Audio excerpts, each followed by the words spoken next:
Hello and welcome to the first replpad tutorial. In this tutorial I will show you how to pipe content from a file into the REPL whenever it is saved and how to append content back from the REPL to the file. Let's start by making a folder called temp. And inside this folder we'll have a file called foo. Now our structure looks like this. Now let's open a separate pane and we will launch replpad in there. Now I can launch replpad without specifying a path. If I do that, replpad will watch no files. However, for this tutorial, we will want to watch the current directory, and we do that by specifying dot as the path.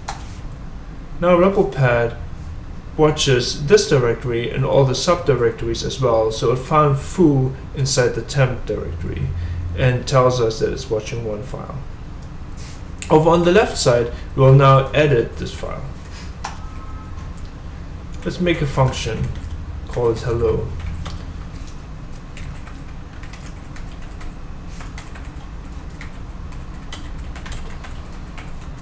Now, as soon as we save this file, we can see on the right side that the content will be piped into the REPL. Just watch. At this point, we can also execute the function that was just piped. Now let's make our little function into a proper Node.js module by adding the exports. Let's save again, and now the updated code got piped into the REPL. Now we have access to the module exports and we could execute it like this. However, that's a lot to type, so module exports are also exposed under the $sign. So this also works. Let's create a module that uses foo. So let's call it bar. And we also put bar inside the temp folder. And inside bar, we'll require foo.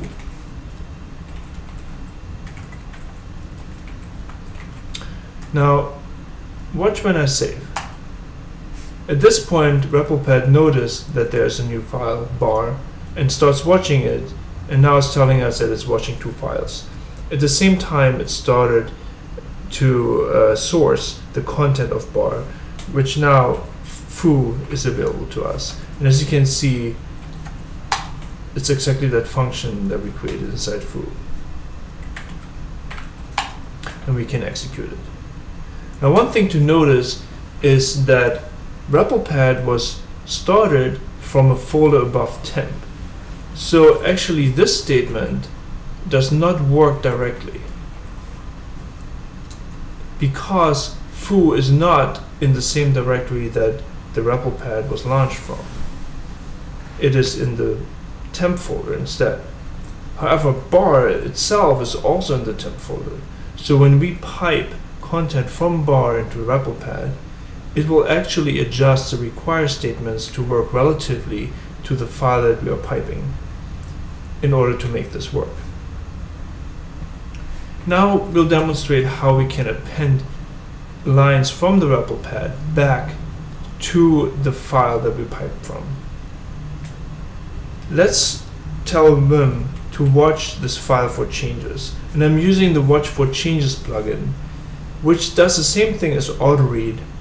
However, autoread doesn't work very well in the terminal, which is why I'm using this plugin, and I have a link to it on the replpad readme.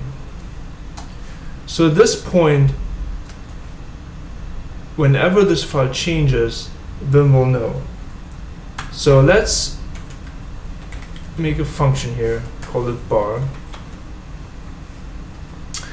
And inside it we'll call foo, and then and by the way, I will show you a little thing here.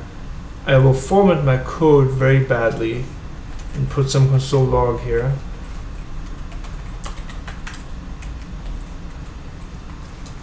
And the function. Now I can execute the append command to pipe it back to the foo file, to the actual bar file. That enables me to not have to retype what I just typed. and I also don't have to kind of copy and paste it over. So all I have to do is do .append, which will now clean up the code first. As you can see, this badly formatted line here got fixed to also have two tabs, or two space tab, and this one didn't even have any tab, and it got added here. And then it tells us that it got appended to our bar. Now if I move the cursor in here, we can see the update in the buffer to the changed file. I could have done the same thing by using the Ctrl-A shortcut. So let's create a new line here and say console.log, and I'm going to use Ctrl-A. So when I press Ctrl-A, it has exact same effect as if I typed .append. Now if I go back to my file over here, the line appears. Now the other interesting thing to notice is that the function bar actually had 4 lines, and they were all appended. So if I go through my history here, you can see that they're actually separate lines. However, replpad tries to find a chunk of possible code to append. So it doesn't just take the last line without thinking about it. If the last line is not possible, it will keep going back in history and find the first possible chunk of code in order to make this much more usable. So this should give you an idea how to interactively use replpad to go back and forth between your file and the REPL in order to speed up your development.